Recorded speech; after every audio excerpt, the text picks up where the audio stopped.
you define a martial art as what's being practiced primarily in North America and in Europe, what you see in your karate dojos, taekwondo dojangs, or kung fu clubs, etc., then I'd have to say no.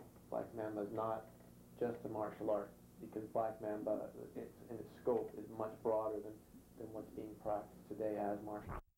So exactly how does it differ from the Well, it differs in two fundamental ways. First of all, if you focus on the self-defense aspect, and most martial arts should be concerned with self-defense, or at one time were concerned with the self-protection of the individual, of the practitioner. In that sense, it differs because most of the martial arts focus on a specific series of techniques, or let's say that their perspective on the physical conflict is one in which they believe that their series of techniques can deal with the nature of a physical conflict. I'll explain. If you take Taekwondo, Taekwondo is an art known for its kicking techniques.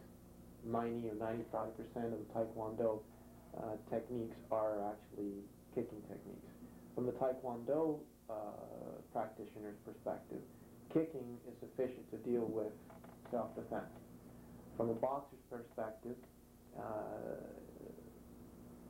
punching is how they deal with the physical confrontation. From a judoka's perspective, a practitioner of judo, it would be grappling, grabbing someone, throwing them to the ground, tripping them, etc. On the ground, applying a submission, a chokehold, an arm lock, or simply holding the person down for a particular period of time. Now, Black Mamba is far more broad in its scope because the way we see it, a physical conflict may require all of those techniques. It may require kicking, punching, it may require grappling, it may require weapons, etc. From the other way in which Black Mamba differs from most martial arts is that we only use self-defense as a metaphor, in the sense that we're looking at how to deal with adversity in general. We're looking at how to develop a methodology of strategy or strategic principles that our practitioners can apply those strategic principles, that strategic methodology, to deal with all kinds of different adverse situations in their lives. I mean, after all, they may live their entire lives and not have a street fight, or not be assaulted, in which case one could say that they potentially wasted their time. And if that's all that they're getting out of the martial art, well, I must say that yes, they are wasting their time. So what we're looking at is teaching people how to deal with conflict in general, strategy. How do you do that? How do you teach somebody how to deal with conflict? I mean, you must use some sort of fighting techniques or some way of showing how to deal with this. I mean, you talk about the physical conflict as a metaphor. How do you extrapolate, and how do you start with the physical maybe and work towards how you apply that in general? Okay. The first step is to, by using the physical as a metaphor, the first step is to understand that the nature of reality is such that it requires a multiplicity of perspectives in order to grasp. And even with all the perspectives possible, you still cannot really understand and grasp the true nature of reality. Reality is something ephemeral that cannot be truly comprehended. Now, once we understand that, we realize that we need as many perspectives as possible. Now, going back to the physical conflict as a metaphor, or even as an analogy, and sometimes both, what you have is a physical fight can take place in a number of different situations. It can take place within a number of different so-called ranges. Okay? It can take place against one opponent. It can take place against several opponents. Okay? So when one realizes just how broad a physical conflict can be, then one can say, well, what do we need in order to approach that as a general problem? And so we apply training techniques and training methods to deal with that, and we establish parallels with the physical conflict to other types of adversities in life. So one needs to, using the physical confrontation as a basis, as a metaphor, as an example, then we jump to other kinds of conflicts and show the different parallels in how those strategic principles would apply from the physical to the we could call it metaphysical, if you will, or just simply other non-physical confrontational situations. Also, physical conflict brings out a lot of aspects of conflict in general. You have fear to deal with. You have a sense of overcoming one's limitations, a sense of knowing one's limitations, a sense of accepting, I cannot go out and take on the world. I cannot, at any given time and place, there are other people out there who could beat me. And accepting what your limitations are. As in life, we must accept them. Also, a sense of developing our willpower, developing our ability to overcome certain limitations that we can, in fact, overcome. And in this manner, we emphasize this. In this manner, we can apply these same kind of attributes, if you will, to the rest of our lives. So coming back to the strictly physical combat situation, you must have some techniques. Do you take from one art in particular, or do you make up your own way of fighting, or how do you go about, what's the actual things that you teach for the physical conflict situation? Well, given that the physical conflict is so varied, is so chaotic, is so has such different aspects to it and such different potentialities, we have to take from different arts. And that's not to say that we kick as Taekwondo practitioners, or we punch necessarily as boxers, or we grapple necessarily as judokas. No, because that would create a mishmash that just doesn't quite work. We take perhaps the philosophy or the principles of a particular art within that are applicable to certain stretches, certain margins of the reality of a combat situation. So that's what we take, and then we try to integrate them. The important thing is the integration. Now, as far as what different arts, well, everything from Aikido to Judo, Jiu-Jitsu, boxing, kickboxing, Thai boxing, as far as our hand-to-hand, karate as well, Taekwondo as well, Savate, knife fighting, stick fighting. There's a whole, basically anything that we can come across, because in every single art there's something that you can steal, something that you can copy off and grab and modify and make it work.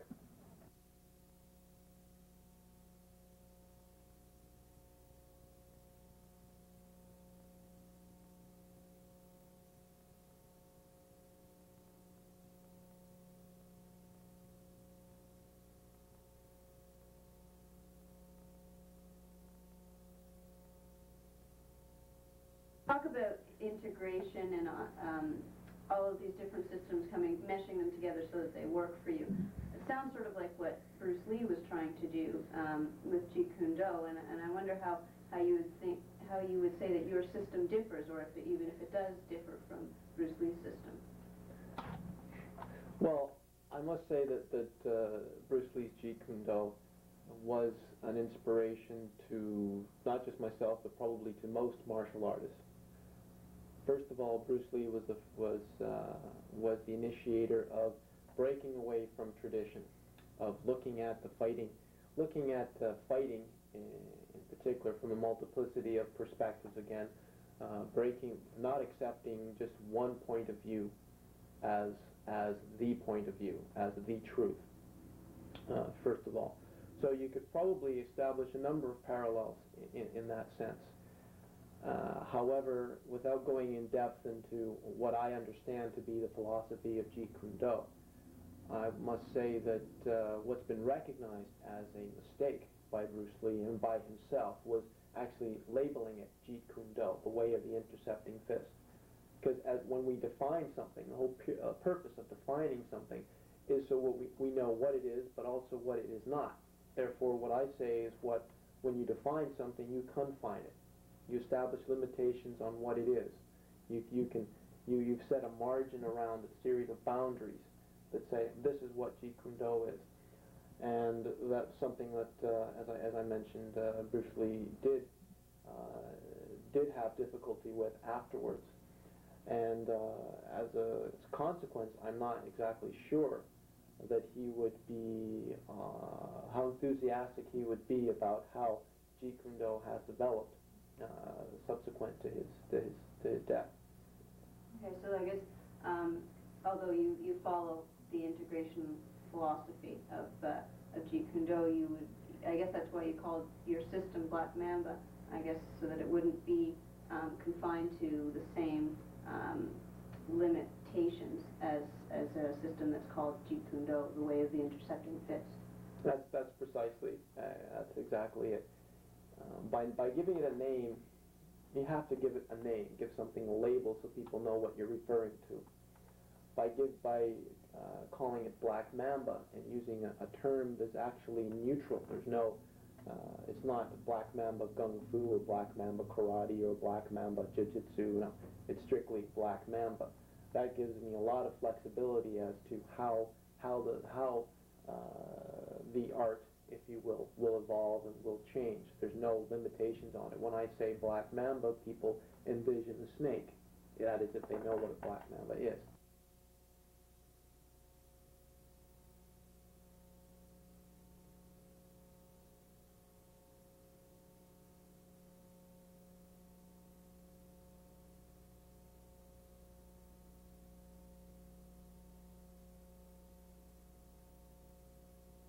Why a snake?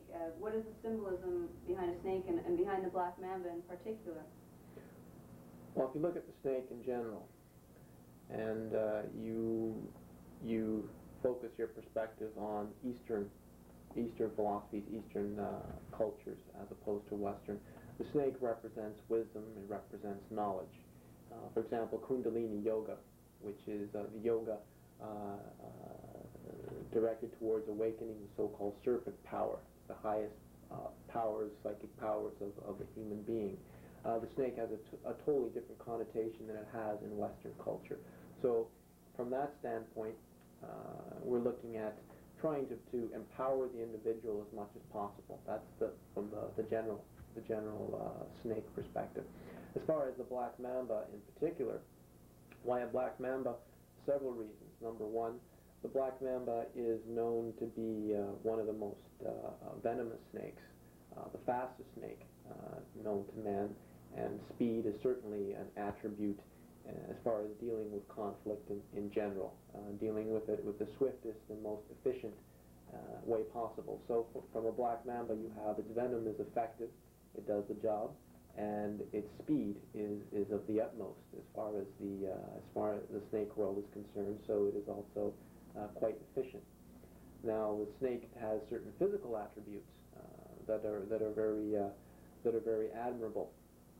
It sheds its skin when it grows, and that to us represents the need to, when things don't happen to mesh, when new information or new learning, new wisdom, if you will, comes into play, is brought to our attention, there is a need often to reevaluate oneself, to engage in what I refer to as objective subjectivity, and look at oneself and say, no, these other things need to be changed. A willingness to grow, to go beyond and shed one's skin is a term that we use to represent and capture that need.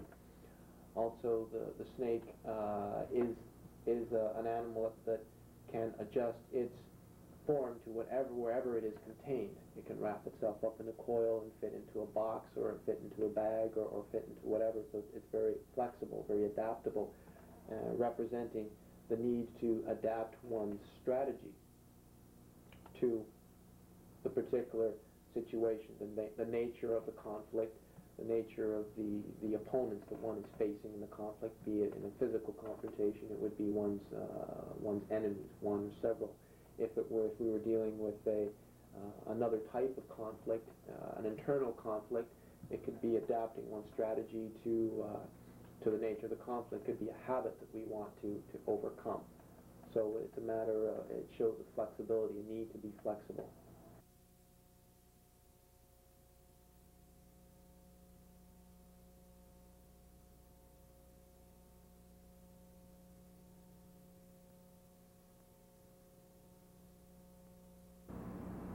So how do you expect this new system, Black Mamba, to replace or... Well, first of all, I'd like to cut you there on that, the use of the term system.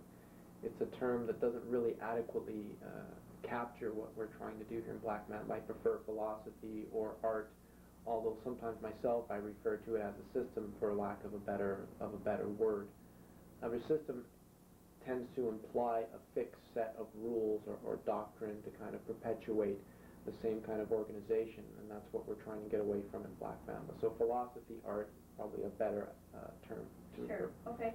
How do you expect Black Mamba as a philosophy or an art then to replace or surpass other martial arts, some of which are hundreds of years old and have been refined and really stood the test of time? Well, as far as their refinement, one could rather question that. If you look at how some of them are practiced, they're practiced using the same traditional procedures that applied, or they were originally developed under hundreds of years ago. I'll give you a concrete example.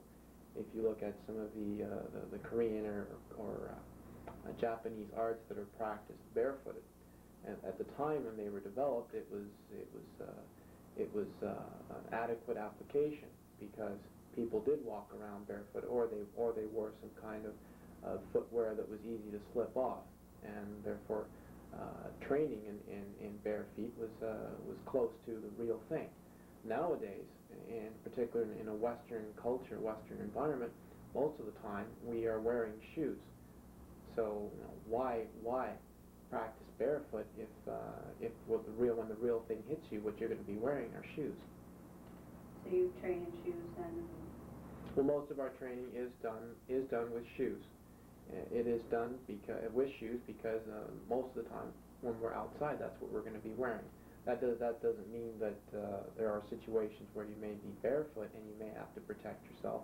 No, but most of the time, that's what you can expect to be wearing, and you can make use of that. For example, savate, which is a French foot fighting system art, is a shoe fighting system, and they make use of the tip of the shoe for some of their application of some of their techniques, which is, as far as I'm concerned, it's a smart way of training and making use of what you have on you. So basically, Black Mamba can be said to surpass these older arts because you train for more modern situations? Is that... Not just for more modern situations. A lot of the Oriental arts have fixed procedures, such as forms, and in Japanese are called kata, which you find in judo or in karate. And the kata are supposedly combinations of defense and attack techniques that simulate encountering several opponents. Now, because they are fixed, they do not express a couple things. They do not express the variability of a real life situation, and two, they do not accommodate the individual and the individual's abilities. You can't expect everyone to try to apply the same kind of techniques because we're different people. We have different backgrounds, we have different physiques. So, as far as Black Mamba is concerned, I mean, obviously, Black Mamba is very much an expression of your philosophy and your, perhaps, favorite technique. Comes out of your worldview to a very large extent. So once it's passed on to younger students or to the next generation, shall we say, won't it become static as well, as much as karate or judo or any of the other older arts? Well, when I train someone, I try to teach them how to learn. What I'm trying to teach someone is how to learn and how to develop an expression of themselves. An art has to be an expression of the individual, not an expression of a fixed format, which would be if someone were trying to fight, and I say fight here, using fight, the term fight as a metaphor for dealing with adversity in general, applying strategic principles in general. If someone were trying to fight the way I do, it would be a mistake, because one of the things when we evaluate a situation of adversity is yourself. And I am very different from other people. I have different strengths and different weaknesses. So you're trying to use your strengths and get away from your weaknesses. As far as technically, what I try to do is develop a certain amount of general ability in my students in all the different areas or zones of combat. Afterwards, if they're more competent because of their previous training or because they have developed a liking towards a particular zone, they can increase their competence in that area or apply previous competence to the area. That's the way they prefer. Or there's certain techniques that they find work best for them. So even at this moment, what I try to do is develop the individual so that Black Mamba is their own, not mine. I have my own Black Mamba. Each student of mine makes Black Mamba their own. That's what I try to help them. As the Japanese say, if you give a man a fish, you fed him for a day. Teach the man how to fish, and you feed him for a lifetime. So if your emphasis then in Black Mamba is on a general competence and creating students who are competent, as you put it, in a variety of arts, how does a Black Mamba defeat a specialist in a certain art? For example, up against a Thai boxer or a kickboxer, if your student or even yourself, your specialty above the general is in something different, how do you, and you're only competent in kickboxing, then how do you defeat a specialist in kickboxing? Well, we borrow from a Spanish expression called, it says, take the cat to water, llevar el gato al agua. Taking the cat to water, it's an expression that we use in terms of taking that specialist to an area where his or her specialty does not apply. For example, if you are competent enough in a particular zone, kickboxing, kickfighting range, so that you can neutralize this kickboxer's techniques in order to take him to the ground, and there apply your skills on the ground, you've taken the cat to water. So you've taken the cat to water, and hopefully you're a piranha, and you can take the cat out there. Now you can see that in the Ultimate Fighting Challenge, for example, where Gracie is very successful in taking his opponents to the ground. That's his specialty. He's certainly not the best, the most competent kickboxer, kicker, puncher, knee, elbow, etc. That he met in his bouts during the challenge. But he's good enough to neutralize them and bring them down to his area of expertise.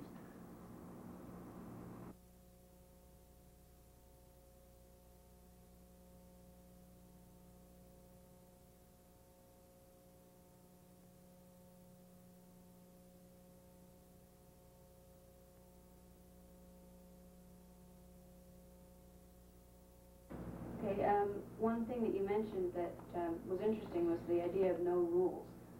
Most martial arts, be they systems or arts or however it's put, they have some sort of rules, of combat. They have typical zones or ranges of fighting. They've got, whether it's a ring or on the mats. Where do you practice? I mean, and what are your rules? How does it work? Well, as far as rules, as few rules as possible. The only rules we're concerned with are safety. So whatever our equipment allows us to do, and we are always looking for better equipment to practice with. That's the only thing. Those are our only limitations. So we wouldn't be gouging our eyes out because we only have two and they're not replaceable. Okay, and we all have other things to do in our lives. So those are the limitations. As far as what you're referring to, for example, in a boxing match where the referee intervenes and stops the match when the two pugilists are entangled, embracing themselves, because otherwise the fight would go to the ground. or someone could headbutt, or etc. That in that sense, we have no rules. Wherever the fight takes us, that's where we go, and that's where, as far as where we practice, anywhere we practice outside, as many kind of different environments as possible to try to capture the reality of conflict. We are a reality-based system, if you will, trying to look at what are the realistic conditions that physical confrontation take place in. They do not take place ordinarily on a nice smooth surface with good lighting at a particular time and place. So we do practice at night, we practice outside, in urban situations, in rural environments, to try to come as close as possible within the limits of safety to the realistic conditions of a physical combat. So it sounds like what you teach is some method of street fighting, basically. Is that how you would put it, or how is it broader than that? Well, as far as street fighting, fights don't always occur on the street. They can occur inside. They can occur out in the bush, depending on what one's normal habitat, if you will, takes place. But we strip away the traditional habits that you'll see in most other martial arts. There are no formal bows in black MAMBA. There's no formal garb or attire. It varies. So perhaps if someone wanted to see, as far as how we deal with fighting as a street fighting application, well, then I would have to say yes. If they're equating street fighting to realistic, yes. Now again, as far as how it differs, well, the scope is broader, because I'm not interested in creating a stable of street fighters. I'm interested in creating warriors and statisticians.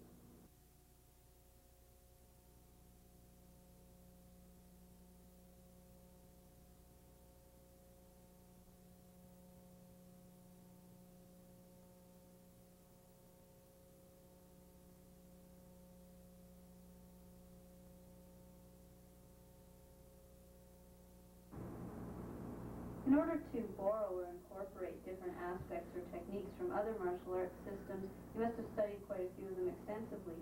Why don't you give us a little bit about your background in martial arts systems? What have you studied? My formal training began in karate. This was in Europe. At the time, I also practiced judo, some aikido, kempo, kaju kembo, some taekwondo, and also some boxing. When I returned to North America, I practiced more karate and taekwondo, and I began more extensively into the full contact kickboxing and judo, some jiu-jitsu, and just about anything I could find a competent instructor in to get as much of a varied background as possible.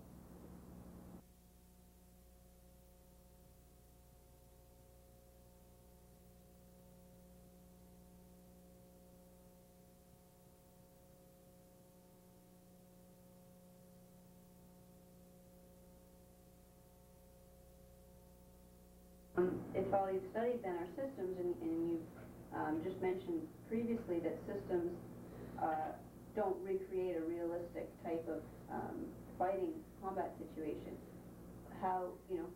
what do you know about real fighting? What do you know about realistic fighting situations if all you've done is study all these other martial arts? Well, that's why I said my first formal training was in karate.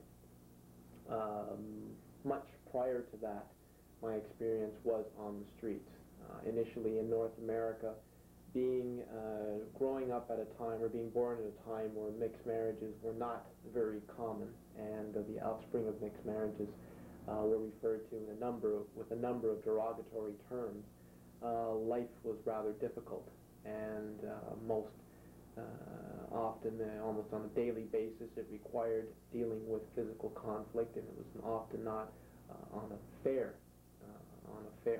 grounds, if you will. And that was my first experience. Getting a little older, getting into Europe, it was a different situation, in the sense that the reasons for the fight were different in nature. or the motivation were different in nature, but the frequency was still there, and then the seriousness was elevated to a certain degree. And the experience that I had over a period of time was with skilled fighters. There were street fighters there. Were often schooled in judo, schooled in karate. They were knife fighters. They were boxers. And so what one would find often was a whole number of people who were so-called street fighters, but were quite skilled and quite competent in more than just one art. And from that experience, I realized that fights did not take place. This is before I actually formally trained. Fights did not take place in a well-lit environment. In fact, frequently they were at night. They weren't scheduled. You did not know when the fight was going to take place, or when your match was scheduled as when you enter a tournament. It could be at any time. It could be at any time, at any place. And certainly you couldn't keep an opponent at bay with your feet or with your hands. Fights would go all over the ground or stand up. And what a fight may initially take a form of a hand-to-hand, empty-hand combat, all of a sudden a knife would come out, or a chain, or a stick, or a belt, or any series, or a rock, anything available. So it was a real experience that certainly a perspective.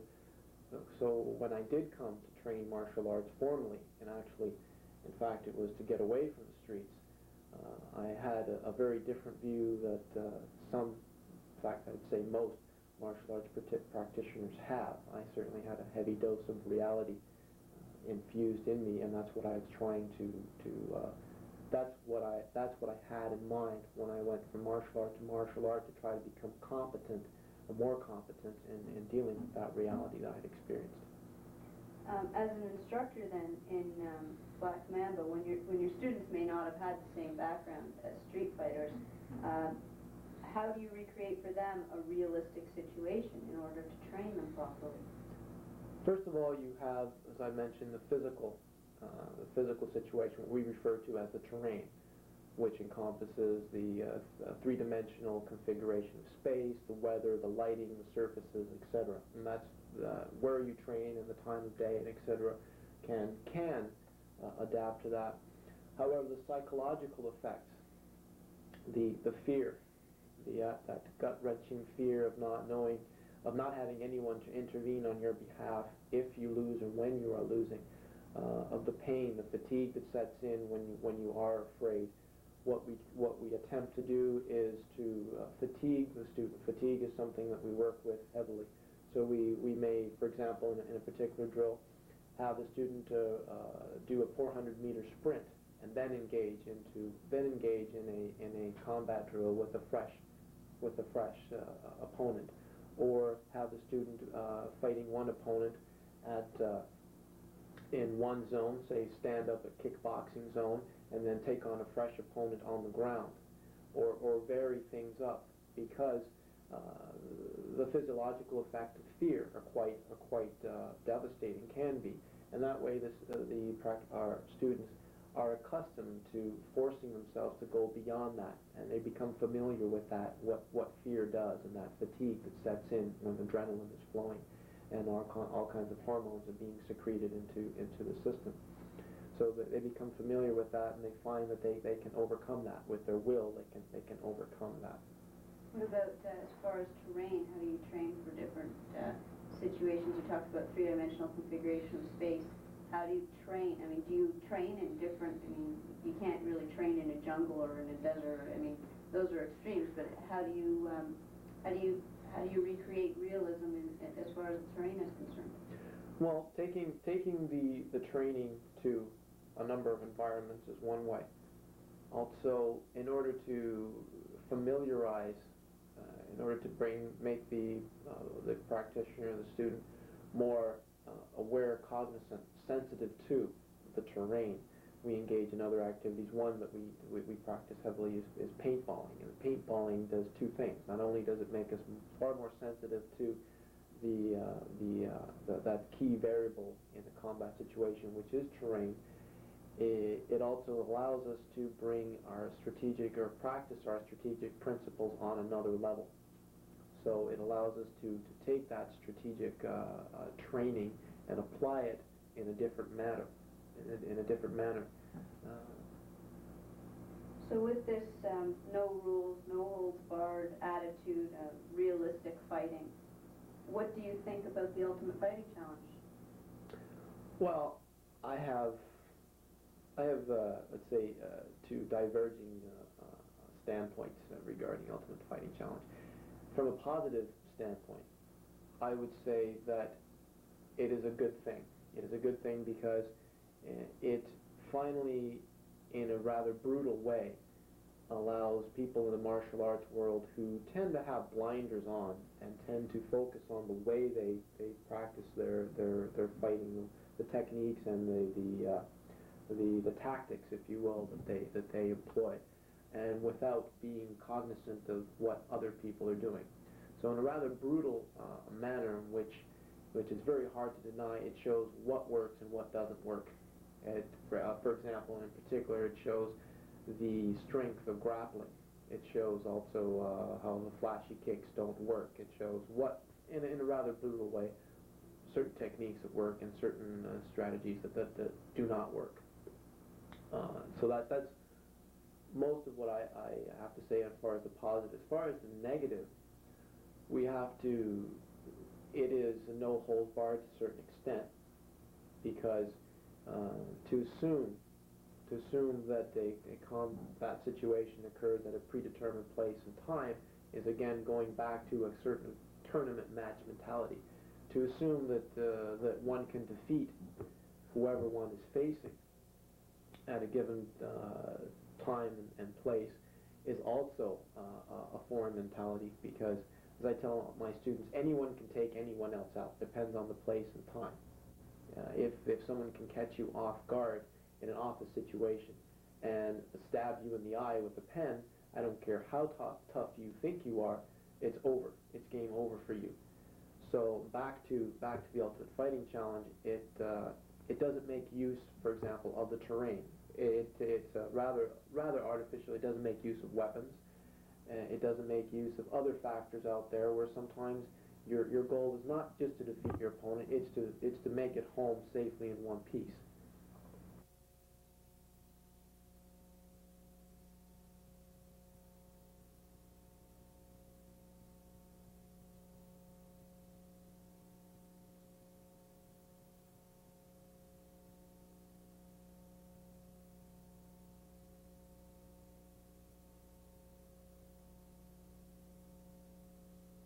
You mentioned earlier that Bruce Lee was an inspiration as far as Black Mamba. What other influences have you had that have inspired you as Bruce Lee has?